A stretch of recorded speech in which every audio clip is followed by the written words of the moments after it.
వర్ధిల్లాలి ఎస్ఎస్సీ ఉద్యోగుల ఐక్యత, వర్ధిల్లాలి ఎస్ఎస్సీ ఉద్యోగుల ఐక్యత. వెంటనే ఎస్ఎస్సీ ఉద్యోగులు వెంటనే.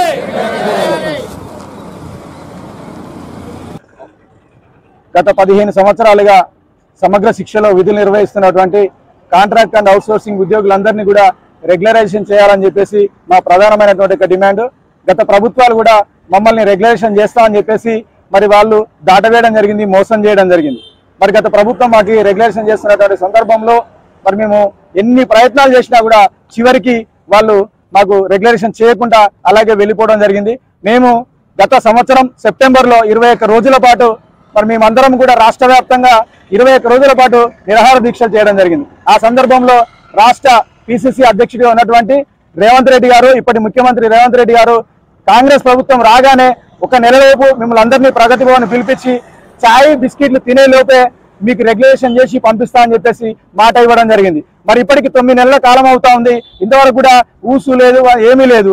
మమ్మల్ని కనీసము ఎన్నిసార్లు రిప్రజెంటేషన్లు ఇచ్చినా ఏం చేసినా కూడా దాటవేస్తూ వస్తున్నారు. కాబట్టి మేము దశలవారీ ఉద్యమాలు చేయడానికి పూనుకున్నాం. అందులో భాగంగానే మొన్న 30వ తారీఖు నాడు అసెంబ్లీ ముట్టడి చేయడం జరిగింది. మళ్ళీ ఇప్పుడు రాష్ట్ర వ్యాప్తంగా ఉన్నటువంటి 33 జిల్లాలలో ఒకటేసారి అన్ని జిల్లా కేంద్రాలలో మరి ఉన్నటువంటి ఒక కలెక్టర్ కార్యాలయాల ముందు కూడా ఒకరోజు నిరసన దీక్షను చేస్తా ఉన్నాం. మరి మా ప్రధానమైన డిమాండ్ ఏంటంటే సమగ్ర శిక్షలో పనిచేస్తున్నటువంటి ప్రతి ఉద్యోగి కింది స్థాయి నుంచి పై స్థాయి వరకు ప్రతి ఒక్కరిని కూడా రెగ్యులరేషన్ చేసి మా 18,000 మంది జీవితాల్లో వెలుగు నింపాలని చెప్పేసి సీఎం రేవంత్ రెడ్డి గారిని వేడుకుంటా ఉన్నాం. మరి ఏది ఏమైనప్పటికీ కూడా ఎలాంటి భేషజాలకు పోకుండా ఒకవేళ రెగ్యులేషన్ చేయడానికి ఏమైనా సమయం తీసుకున్నట్లయితే ఒక కమిషన్ కనుక వేయాలనుకున్నట్లయితే ఆ లోపు మా అందరికీ కూడా మినిమం టైం స్కేల్ ఇచ్చేసి ఉద్యోగ భద్రత ఇవ్వాలని చెప్పేసి ప్రధాన డిమాండ్ చేయడం జరుగుతూ ఉంది. ఇప్పటికైనా సరే సీఎం రేవంత్ రెడ్డి గారు మమ్మల్ని ఆశీర్వదించండి, మా పైన ఒక కన్ను వేయండి, మమ్మల్ని మీ బిడ్డలుగా, మీ తమ్ముళ్ళుగా, మీ చెల్లెలుగా భావించి ఈ రాష్ట్రంలో ఉన్నటువంటి 18,000 మంది సమగ్ర శిక్ష కుటుంబ సభ్యులందరికీ కూడా వాళ్ళ జీవితాలలో వెలుగు నింపుతారని చెప్పేసి కూడా ఆశిస్తా ఉన్నాం.